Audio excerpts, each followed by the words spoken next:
Welcome to Choice Art Studio. I'm Mrs. Young. Who are they playing?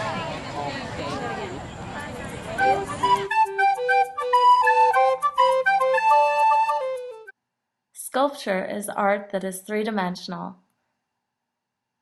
Sculptors are artists that make art using paper, cardboard, wood, metal, clay, recycled materials, and found objects.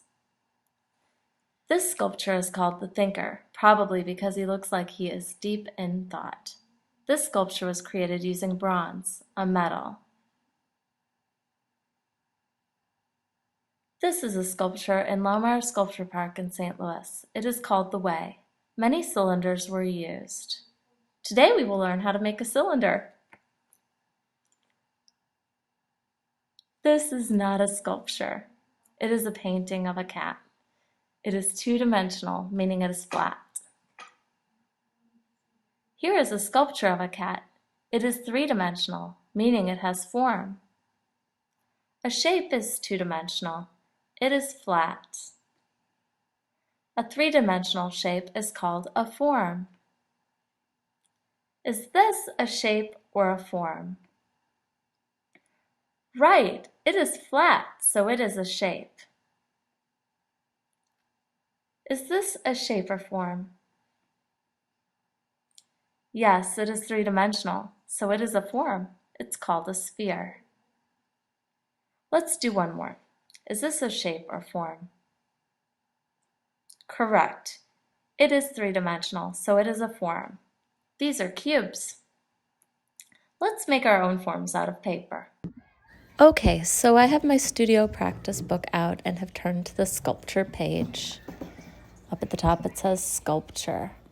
I have a black piece of paper I'm going to use for my base, which is what the sculpture stands on. I can choose a base for my sculpture, and I can write my name on my work. So I'm going to take a white crayon so that you can see it in the video and write my name.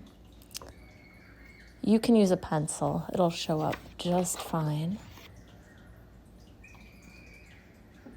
I can create a paper cylinder. I'm going to take a rectangular piece of paper and I'm going to bend it so one side of it overlaps the other. I'm not going to do it the long way because it's really hard to glue, especially if you're a first-time cylinder maker. So what I'm going to do is put some glue on the edge of the paper. I have to open my glue, see that white tip disappear. Now I know it's open. If I turn it and I see the white dot, it's closed. So I'm going to make sure it's open. And I can either put baby dots on it or make a line. Make sure if you make a line that your glue bottle touches the paper like you're drawing.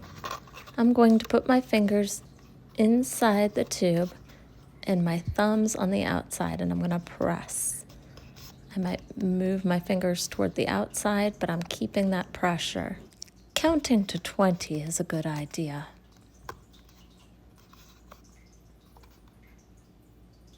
There we go.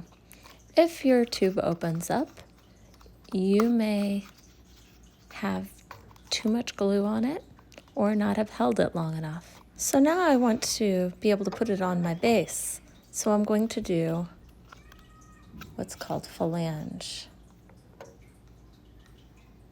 I can phalange a cylinder to make it stand.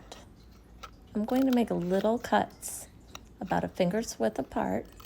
When I say a finger, I'm using my thumb.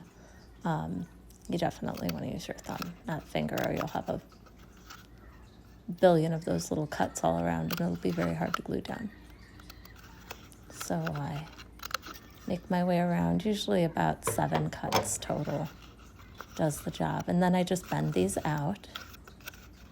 See how it's making those little tabs of paper? That's where I'm going to put my glue. I put a baby dot on each of those little flanged pieces. Baby dot. Once again, if you have too much glue on it, it's going to be difficult to get it to stick and stay down. You would think more glue would be better, but it's not. So I press down with firm pressure on each flanged piece for about 20 seconds again. I should be able to pick it up by the cylinder and not have it fall apart. Number 5, I can fold and cut paper to make it stand.